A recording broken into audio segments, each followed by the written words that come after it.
PC George റിമാൻഡിലാണ്. ECG വേരിയേഷൻ്റെ ഭാഗമായി മെഡിക്കൽ കോളേജിലെ റിമാൻഡ് വാർഡിലാണ് അദ്ദേഹം ഇപ്പോൾ. എന്തായാലും PC ജോർജ് പറഞ്ഞത് ശരിയാണെന്നൊരു വിഭാഗം പറയുന്നു, PC ജോർജ് പറഞ്ഞത് തെറ്റാണെന്നൊരു വിഭാഗം പറയുന്നു, PC ഞങ്ങളുടെ ഹീറോയാണ് എന്ന ഒരു വിഭാഗം പറയുന്നു.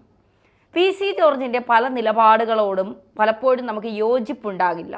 PC ജോർജ് വിടുവായിത്തം പറയുകയാണ്, വായിൽ തോന്നുന്നത് വിളിച്ചു പറയുകയാണ്, PC ജോർജിന് എന്തും പറയാമോ എന്നൊക്കെ നമ്മൾ പലപ്പോഴും ചോദിക്കാറുണ്ട്.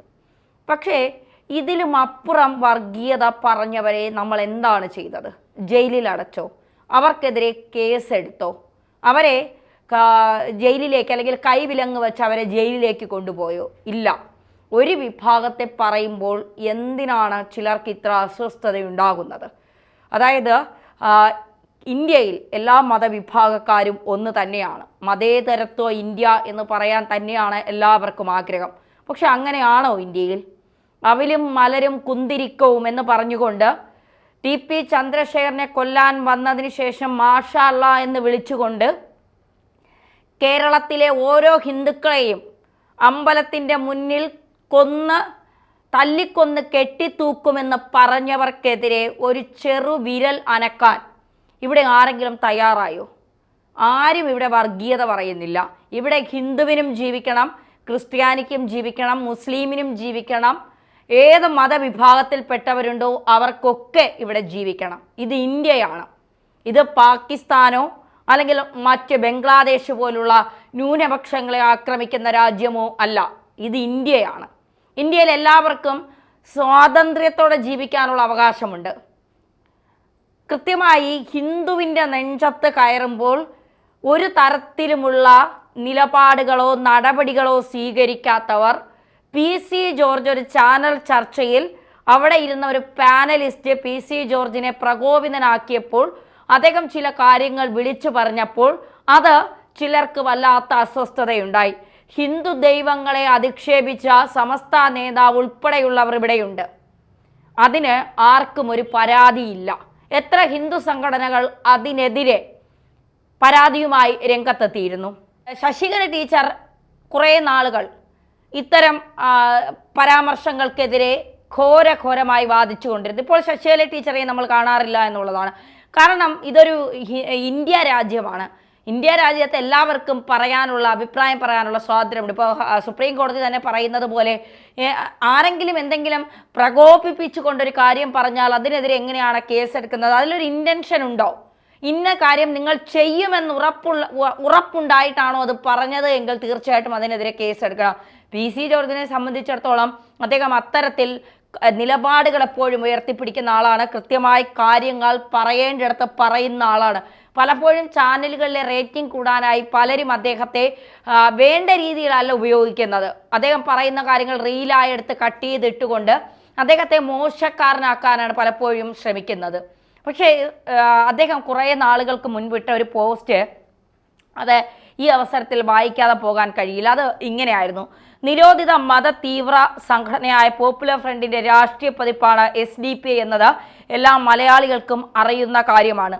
ക്രിസ്ത്യാനിയോടും ഹിന്ദുവിനോടും അരിയും മലരും കുന്തിരിക്കവും വാങ്ങി കരുതിയിരിക്കാൻ ഭീഷണി മുഴക്കിയ തീവ്രവാദികൾ. അവർ ഈ വരുന്ന ലോക്സഭാ തിരഞ്ഞെടുപ്പിൽ പരസ്യമായി UDFന് പിന്തുണ പ്രഖ്യാപിച്ചു. 2 മണ്ഡലത്തിൽ LDFന് രഹസ്യ പിന്തുണയും. ഇങ്ങനെ ഒരു പരസ്യ പിന്തുണ ലഭിച്ചിട്ടും അതിനെ പരസ്യമായി സ്വീകരിക്കാനോ തള്ളിപ്പറയാനോ ആർജവമില്ലാതെ രഹസ്യ കച്ചവടം നടത്തുകയാണ് UDF. കഴിഞ്ഞ നിയമസഭയിൽ 100 മണ്ഡലത്തിൽ പിന്തുണയും 40 മണ്ഡലത്തിൽ UDF വോട്ട് ചിതറിക്കാൻ SDP സ്ഥാനാർത്ഥിയെ നിർത്തി അതിൽ 34 ജയിച്ച LDFനും മൗനം. 2016 ഒറ്റയ്ക്ക് നിയമസഭാ തിരഞ്ഞെടുപ്പിനെ നേരിട്ടപ്പോൾ ഞാൻ പരസ്യമായി പറഞ്ഞു ഏത് ചെകുത്താന്റെയും പിന്തുണ സ്വീകരിക്കുമെന്ന്. ഉടനെ SDP എന്നെ പിന്തുണച്ചു. ഞാൻ രാത്രിയിലോ തലയിൽ മുണ്ടുപുതച്ചോ ഒളിച്ചും പാത്തുമല്ല പിന്തുണ വാങ്ങിയത്. നക്ഷത്ര ചിഹ്നമുള്ള അവരുടെ രക്തഹരിത പതാക പരസ്യമായി കയ്യിലേന്തി തന്നെയാണ് പിന്തുണ സ്വീകരിച്ചത്. എന്നാൽ ഈ മതവെറിയന്മാരുടെ യഥാർത്ഥ ഉദ്ദേശം മനസ്സിലായപ്പോൾ പരസ്യമായി തന്നെ അവരെ തള്ളിപ്പറയാനും ഞാൻ മടി കാണിച്ചില്ല. ഈ രാജ്യത്തെ സ്നേഹിക്കാത്ത ഒരു തീവ്രവാദിയുടെയും വോട്ട് വേണ്ട എന്ന് പറഞ്ഞ് പരസ്യമായി തന്നെ, അതും ഇവന്റെ ഒക്കെ മൂക്കിന് താഴെ ഈരാറ്റുപേട്ടയിൽ നിന്നുകൊണ്ട്. UDFനും LDFനും തൻ്റെ ഇടമുണ്ടെങ്കിൽ, സിരകളിൽ ഓടുന്നത് കലർപ്പില്ലാത്ത രക്തമാണെന്ന് ഉറപ്പുണ്ടെങ്കിൽ മത തീവ്രവാദികളുടെ പിന്തുണ വേണ്ട എന്ന് പരസ്യമായി പറയണം, അല്ലെങ്കിൽ പിന്തുണ പരസ്യമായി സ്വീകരിച്ച് നന്ദി പറയാനുള്ള ചങ്കൂറ്റം കാണിക്കണം.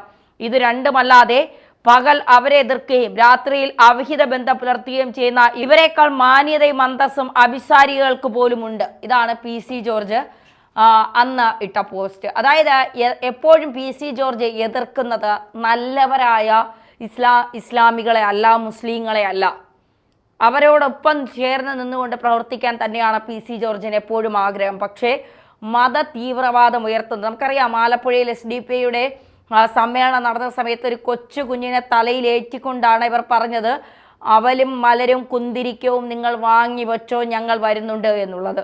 SDPI മുദ്രാവാക്യങ്ങൾ പലപ്പോഴും ഇന്ത്യ മഹാരാജ്യത്തിന് ഭീഷണി ഉണ്ടാക്കുന്നതാണ്. കൃത്യമായി PC ജോർജ് പറഞ്ഞത് ഇവിടുത്തെ ഹിന്ദുക്കളെയും ക്രിസ്ത്യാനികളെയും ഇല്ലാതാക്കാൻ ഇത്തരക്കാർ ശ്രമിക്കുന്നു എന്നുള്ള, അത് എല്ലാവരെയും ഉദ്ദേശിച്ചല്ല, മത തീവ്രവാദത്തിൽപ്പെട്ടവരെയാണ്.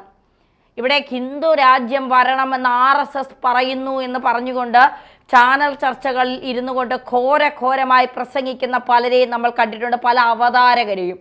2047 ഇന്ത്യയിൽ ഒരു മുസ്ലിം ഭരണാധികാരി ഇന്ത്യ ഭരിക്കുമെന്ന് പറഞ്ഞത് ഇമാം അസോസിയേഷൻ്റെ നാഷണൽ പ്രസിഡന്റാണ്. ഇന്ത്യയിൽ ഒരു മുസ്ലിം ഭരണാധികാരി ഇന്ത്യയെ ഭരിക്കുമെന്നുള്ളത്. RSS പറയുന്നത് ഇന്ത്യയെ ഹിന്ദു രാഷ്ട്രമാക്കുമെന്നാണ്, ഹിന്ദു മതരാഷ്ട്രമെന്നല്ല.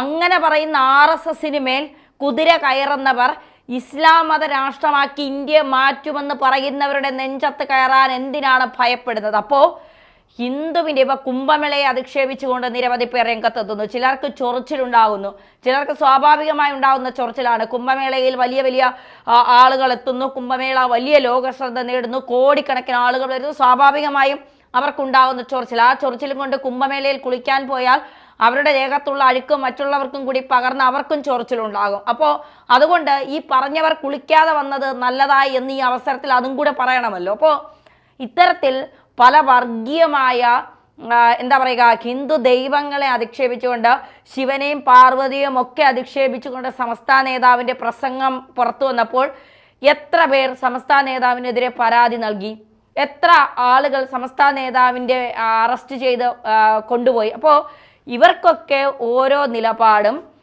ഹിന്ദുക്കളെ ആരെന്ത് പറഞ്ഞാലും എന്ത് ചെയ്താലും അവരുടെ നെഞ്ചത്ത് കയറിയാലും ഒരു പ്രശ്നവുമില്ല, ഞങ്ങളത് സഹിച്ച്, അല്ലെങ്കിൽ ഹിന്ദുക്കൾ അത് സഹിച്ചിരിക്കണം.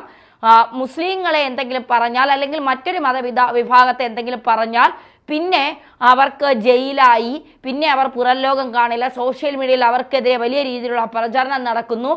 ഇവരെ പോലുള്ളവരാണ് സമൂഹത്തെ നശിപ്പിക്കുന്നത്, അല്ലെങ്കിൽ രാജ്യത്തെ നശിപ്പിക്കുന്നത് എന്നൊക്കെയുള്ളത്. ഇപ്പോൾ പൂട്ടിട്ടെന്ന് കരുതി PC ജോർജ് അങ്ങനെ അടങ്ങിയിരിക്കില്ല. അദ്ദേഹം പറയാനുള്ള കാര്യങ്ങൾ ഇനിയും പറയുമെന്നുള്ളതാണ്. ഒരു തെറ്റ് പറ്റിയപ്പോൾ പരസ്യമായി മാപ്പ് പറഞ്ഞിട്ടുണ്ടെങ്കിൽ അത് തന്നെയാണ് ഏറ്റവും വലുത് എന്ന് മനസ്സിലാക്കാതെ അദ്ദേഹത്തിനെതിരെ തിരിയുന്നവർ ആഘോഷിക്കൂ. PC ജോർജ് തിരിച്ചു വരും. തിരിച്ചു വന്ന് അവർ ഈ എന്താ പറയുക, ഈ മത തീവ്രവാദികൾക്കെതിരെ അദ്ദേഹം ശക്തമായ നിലപാടുകൾ സ്വീകരിക്കും. അതിലൊരു സംശയവും വേണ്ട.